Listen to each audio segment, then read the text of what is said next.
Y a-t-il parmi vous des gens qui sont accros à télécouilles ou à conneries en cuisine?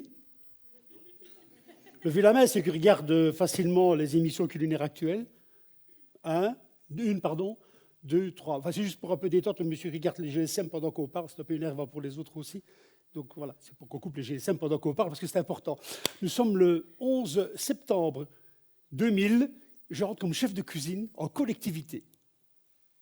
Avant ça, c'était traiteur, restaurateur à domicile, cuisinier, et surtout restaurant étoilé, 2 étoiles. Tout le monde dit « Ah, génial, 2 étoiles, on n'a rien à foutre des étoiles. » En 2000, je deviens chef de cuisine de collectivité. Je me rappelle encore très bien la directrice des ressources humaines qui me dit « Monsieur Renard, vous allez faire quoi ici avec votre CV ?»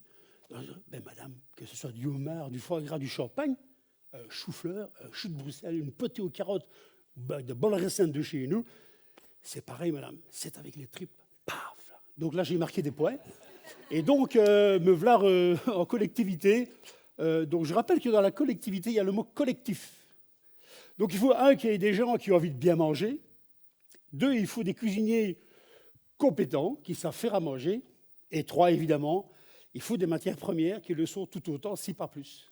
Or, de nos jours, accrochez-vous, parce qu'on n'y croit pas, mais c'est comme ça, moi je l'ai vécu. J'ai eu la chance, grâce à cette action de cuisinier de collectivité, d'être pris un peu comme une référence en Belgique pour aller apprendre à d'autres cuisiniers comment faire du bio, du local, du durable pour 600 couverts tous les midis. Et je l'ai fait avec un budget de 3,25 €, qui était le même pour les cons qui étaient avant moi, qui s'appelle S, qui finit par O, et qui faisait de la merdouille. Je rappelle que ces gens-là, il faut 800 000 couverts tous les jours midi en Belgique. Hors confinement, il faut 800 000 couverts tous les jours midi. Comment voulez-vous 800 000 couverts qu'on fasse à bouffer sainement pour les gens? Non. Donc, j'ai ouvert le frigo, premier jour. J'ouvre le frigo, que vois-je? De la viande en tube.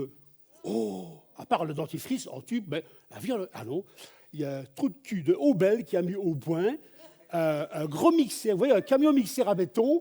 Et ben là, dans l'usine, il a mis un malaxeur. Et dans ce malaxeur, on met les morceaux de viande que les gens ne veulent plus bouffer de nos jours. C'est-à-dire, ben, les petits morceaux d'en bas, là, les jarrets, là, le flancher, ben, les gens n'aiment pas. Il faut carbonate. Vous dites carbonate, c'est dégueulasse, non? On veut du steak, du filet puis des morceaux de thon, du beurre. Alors, je rappelle que le blanc bleu belge, c'est une race aryenne pour moi. Ce n'est pas du bœuf, c'est une race aryenne.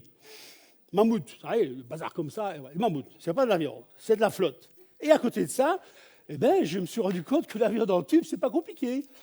On met des morceaux de viande dont je viens de vous parler, on met du plasma sanguin en poche de 20 litres qui vient de Hollande. Non, quelques épices, on fait barater le bazar, et puis on tire ça dans des souffles qu'il faut plus ou moins 1 mètre de long. Et comme on prend les cuisiniers pour des cons, on met des lignes où il doit couper pour faire les steaks plus tard, vous voyez? Pas mal, quoi. Viande en tube. Ah, c'est pas tout. Je vends dans la chambre froide un seau avec un couvercle dessus. œuf cuit dur. DLC, date limite de consommation, 3 semaines. 3 semaines. Après ouverture du seau. J'ouvre le seau, que vois-je? Des œufs dans du formol. Les gens d'hôpitaux savent que c'est du formol. Hein. Moi, quand j'ai été opéré du ménisque à l'âge de 20 ans, on m'a retiré le ménisque et on m'a mis dans du formol pour le garder sur la cheminée chez mes parents. C'est du formol. Et là, il y a 3 semaines. Je vous rappelle qu'un œuf normal, quand il est cuit dur au frigo, si vous le laissez 3 semaines, il va repartir au poulailler tout seul. Hein. Dernière chose que j'ai constatée, c'est une des meilleures, ce sont les omelettes de chez Tricatel. Et ce sont des omelettes qui sont de forme, on va dire, comme ça, au congélateur. Et vous avez omelette aux fines herbes, omelette aux crevettes de Zélande, omelette aux champignons. Enfin, il y a toute une gamme d'omelettes. Et je dis à mon second de cuisine, je dis, c'est quoi ça? Monsieur, c'est facile. Je ne me suis pas coupé. Chef, on le prend sur le matin, on les met sur des platines avec de l'huile toute faite, tu sais bien, là. On met 250 omelettes qui sont dures. Un quart d'heure après, à leur lit, elles gonflent un peu de volume. Hein. Et puis, à midi moins 5, midi moins 10, on les met dans le four à 250 degrés. Hop, 5 minutes après, les omelettes comme ça. Hein. Et les gens bouffaient ça, quoi. Je dis bien bouffer, parce que ça peut se bouffer. Or, moi, j'ai décidé, non, je veux pas ça dans ma cuisine. Ne connaissant pas du tout la collectivité, je me suis initié à aller au marché moi-même, à acheter des petits légumes, faire des choses. Et on s'est rendu compte qu'après 6-7 mois, que les gens, il n'y avait plus que 120 personnes qui mangeaient tous les midis parce que, oui, je rappelle que les précédents, j'ai dit SO, mais il y a une filiale aussi qui les a précédés. Je pense qu'elle s'appelait Eurest, voilà, Eurest. Société qui fait à bouffer aussi comme l'autre. Hein. Et les syndicats à l'époque d'où je travaillais ont mis un truc, un panneau à l'entrée de la cuisine. Si eux restent, nous on s'en va. Pas mal quand même. Hein. Et donc, à force de tout ça, je me suis dit, on va retourner au marché. Je tourne au marché et on est passé à 300, 400, 500 personnes tous les midis qui venaient manger. Pourquoi? Parce qu'on a fait du bon. Quoi. On avait tout ce qu'il fallait autour de nous en Belgique. Pourquoi aller chercher dans les petits lointains ce qu'on a chez nous pour faire à manger aux gens? Donc ça m'a servi un petit peu de base pour vous expliquer que la cuisine collectivité, c'est les crèches d'abord, puis après c'est les écoles, hein, toute la gamme d'écoles, et puis les entreprises, les hôpitaux, et puis où mes parents sont allés, ça s'appelle une maison de retraite, un home qu'on dit à Liège. Et bien, dans ces 5 bazars-là, on prend les gens pour des cons. Crèche, allez, voilà, crèche, j'ai été conseiller à Bruxelles dans 3-4 crèches différentes. Je regardais tout. Vous faites quoi, là? Ah ben, je voulais une fois les pots, hein, monsieur, parce que c'est la sauce pour les petits-enfants. Hein. Et qu'est-ce que c'est, là? Ah ben, c'est une mousseline hein, de chez Nestlé. Hein. Ah, oh, très bien, donnez ça. Moi, je dois expliquer qu'une petite compote de pommes, on n'est pas obligé de la peler. Hein. On peut laisser les pommes sans les peler. On peut juste les couper en 4 bougies, les petits oignons, les faire cuire entières, de la cannelle, un petit peu de petits trucs sympathiques. Hein. Une petite note de vinaigre balsamique, ça peut être sympa. Et quand je leur ai fait ça, les enfants ont goûté. C'est beter, hein. Oh, c'est meilleur. Hein. Oh, c'est bon. Hein. Ah, voilà. Alors après, c'était les écoles. Hein. Les écoles, évidemment, là, on est bien placé pour savoir que dans les écoles, on y mange bien. Hein. C'est bon. Hein. Là, le traiteur asiatique qui fait manger à Fléau, là, c'est bien, si nous dit j'étais. Les enfants, ils ont des bazars qui trempent dans la graisse du matin au soir. Dans leur cassette, ils ont des chips pour manger. Quelle affaire, hein. Heureusement, j'ai rencontré Jacques Puiset en 99, qui est un philosophe du goût à Paris, à la Sorbonne.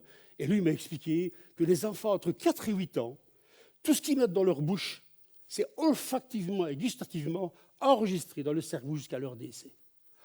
Pas mal, ça. Donc, de ça, je m'en suis servi pour aller, moi, en tant que cuisinier local, d'aller dans les petits villages à côté de chez moi, dans les quartiers de la ville, apprendre le goût et les saveurs aux enfants, entre 4 et 8 ans, maternelle, début des primaires.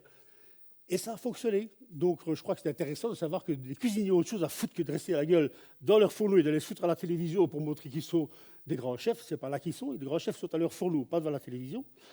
Et puis alors après, il y a l'entreprise, là, j'ai un peu raconté, l'entreprise, hein, 800 000 personnes tous les midis, on y mange bien.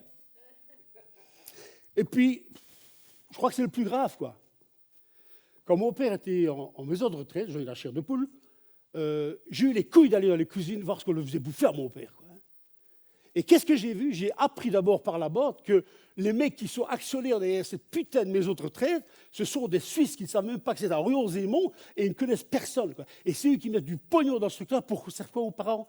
De la soupe en poudre, des sauces toutes faites de chez Nestlé, de chez Knorr, des pots d'1 kilo de sauce toutes faites avec la gueule des chefs étoilés de Belgique qui sont tout fiers de montrer leur tronche sur un pot à couleur parce que les connards de cuisiniers qui vont les acheter chez Métro, chez SPC, ils vont se dire « Oh putain, lui il a transité au Michelin, il veut l'acheter un Mignati. » Voilà, c'est ce qu'on fait manger à nos parents, n'importe quoi. Alors je me dis que finalement, c'est un peu con, quoi. On a les moyens chez nous, on a les occasions. J'ai toujours dit, je pense que Patrick Dupry est là, je l'ai vu tout à l'heure, j'ai toujours dit qu'un jour je serai ministre de quelque chose en Belgique. Ce sera un ministre de la bonne bouffe, quoi. Hein. Parce qu'il y en a marre de voir tout ce qui se passe. Allez voir dans les grandes surfaces. Mon frère était directeur chez Cora à Roucourt. Moi, j'habitais Dame, mon restaurant étoilé, et je revenais tous les 3 mois dire bonjour à mes parents. Et un jour, je vais au Cora à Roucourt dire bonjour à mon grand frère, quoi. Et il est 9h moins 3. Il y a 22 pensionnés qui sont avec leur caddie. On attend que le volet se lève. Ils tapent sur le bazar. Et puis à un moment donné, le volet se lève. Ils jettent le caddie, ils passent, quoi. Et on marche sur les raisins qui viennent d'Italie. Et on marche. Et c'est ça. Voilà, c'est ça la bouffe de maintenant. C'est ce qu'on fait. Allons-y. Rentabilité. Que ça. Et je trouvais que finalement, pour les personnes âgées, leur faire bien à manger. Je pense qu'ils ont bien mérité, en fin de vie, de manger sainement. Et quand j'étais conseiller culinaire dans les maisons de retraite, j'en ai fait au moins une quinzaine en Belgique. Je vous assure qu'il y a des mamies, des papis qui m'ont embrassé. Pourquoi? Parce que je leur ai fait, non pas une putée, une potée, la viande écrasée en petits morceaux pour le vieux, non. J'ai choisi de la viande, un bon steak haché, de bon bœuf de chez nous, avec des beaux légumes, oui, légèrement mixés, parce que c'est bien, mais si vous mixez de la merde, vous aurez de la merde mixée. Hein. Donc, si vous prenez des bonnes carottes, un peu de cumin, une petite tranche de vinaigre dedans, hop, et c'est parti, et les gens, nous disent une fille, elle est bonne, c'est cette purée. Et c'est quoi les morceaux d'or? Ça, madame, ce sont des petits pois. Oh, il avait longtemps que j'ai nappé, mais il y a un petit peu essayé de valer. C'est vraiment bon. Hein? Donc voilà, est-ce que vous vous rendez compte qu'un cuisinier, c'est pas seulement faire l'acte de cuisiner, c'est aussi faire quelque chose. Je terminerai par une petite histoire. On est sur la place des Carmes à Liège, et il y a un petit pigeon qui s'appelle Livy Bleu. Vous connaissez? Et Livy Bleu, il vole. Il vole. Et puis un jour, je ne sais pas ce qui se passe, et c'est le changement climatique, il y a tout Liège qui prend feu. Ça prend feu, les gens foutent le camp, ça va partout. L'eau, on n'en parle même plus. C'est le feu. Et le petit pigeon, le Livy Bleu, qu'est-ce qu'il fait? Il va dans la meute, de l'eau. Platch, sur la cathédrale, de l'eau, tiens, et il est dégoûté. Et tous les animaux sont en-dessous, mais qui est une bieste, il dit, mais Valé, excusez-moi, mais qu'est-ce qu'ils te foutent là, dans le petit Valé, il continue à voler. Ben les amis, comment y est, cher? Moi, je fais ce que je dois faire. Vous le faites rien, mais moi, je fais mon boulot. Merci à tous.